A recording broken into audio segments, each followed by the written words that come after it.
नमस्कार. आजच्या या विश्लेषणात आपण एका अतिशय सुंदर आणि तितक्याच सखोल वाक्याचा वेध घेणार आहोत.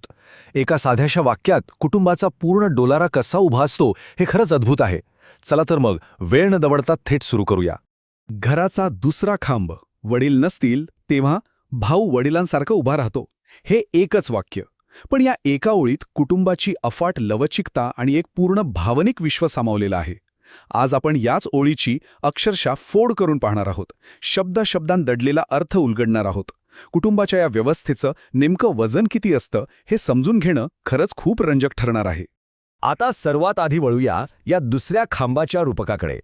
आता यात लक्ष देण्यासारखी गोष्ट म्हणजे इथे कुटुंबाला नुसती माणसांची गर्दी मानलेलं नाहीये, तर कुटुंबाची तुलना चक्क एका भव्य भक्कम वास्तूशी केलीये. आणि एखाद्या मोठ्या वास्तूला उभं राहायला काय लागतं? तर एक भक्कम आधार. इथे खांब म्हणजे फक्त सिमेंट विटांचा आधार नाही, तर तो कुटुंबाचा भार पेलणारा अत्यंत महत्त्वाचा आणि जबाबदारीचा घटक आहे. आणि म्हणूनच सुरुवातीला घराचा हा शब्द येतो. म्हणजे हा जो आधारस्तंभ आहे तो थेट घराच्या संकल्पनेशी जोडला गेलाय. थोडक्यात सांगायचं तर कुटुंबाचं संपूर्ण अस्तित्व केवळ आणि केवळ याच आधारावर टिकून असतं. जोपर्यंत हे खांब ताठ उभे आहेत तोपर्यंतच घर सुरक्षित आहे.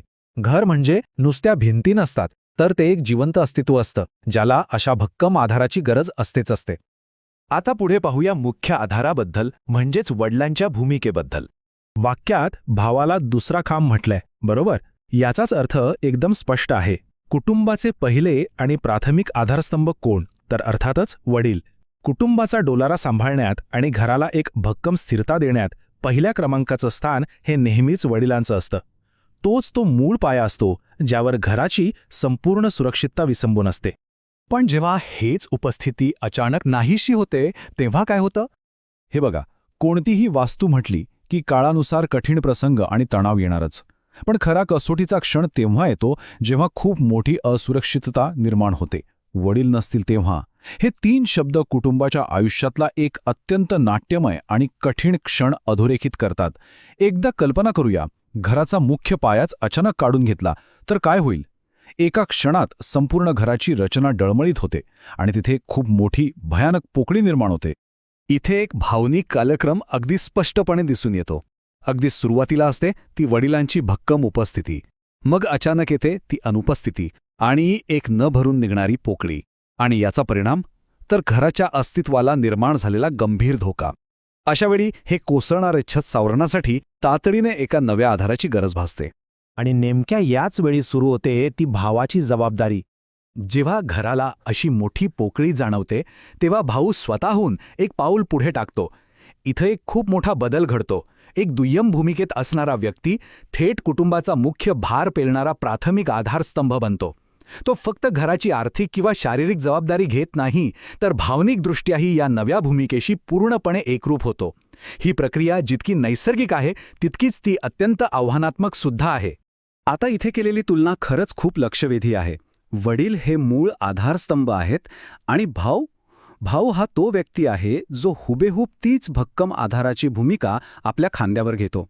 आता हे 2 पूर्णपणे वेगळे व्यक्ती आहेत, त्यांच्या पिढ्या वेगवेगळ्या आहेत, पण घर कोसळू नये म्हणून ते अगदी एकाच प्रकारची रचनात्मक आणि वैचारिक पातळीवरची भूमिका निभावत आहेत. हे साम्यच घराला पूर्वीसारखीच सुरक्षितता आणि बळ देतं. आणि शेवटी वडिलांसारखं उभा राहतो. हे फक्त काहीतरी कृती करण्याबद्दल नाहीये बरं का, तर ताठ मानेने उभा राहण्याच्या त्या मानसिक आणि शारीरिक ताकदीबद्दल आहे. पितृत्वाची जबाबदारी, कर्तव्याची जाणीव हे सगळं अत्यंत सहजपणे हस्तांतरित होतं. घराचा कणा ताठ ठेवायचा असेल तर हे करावंच लागतं.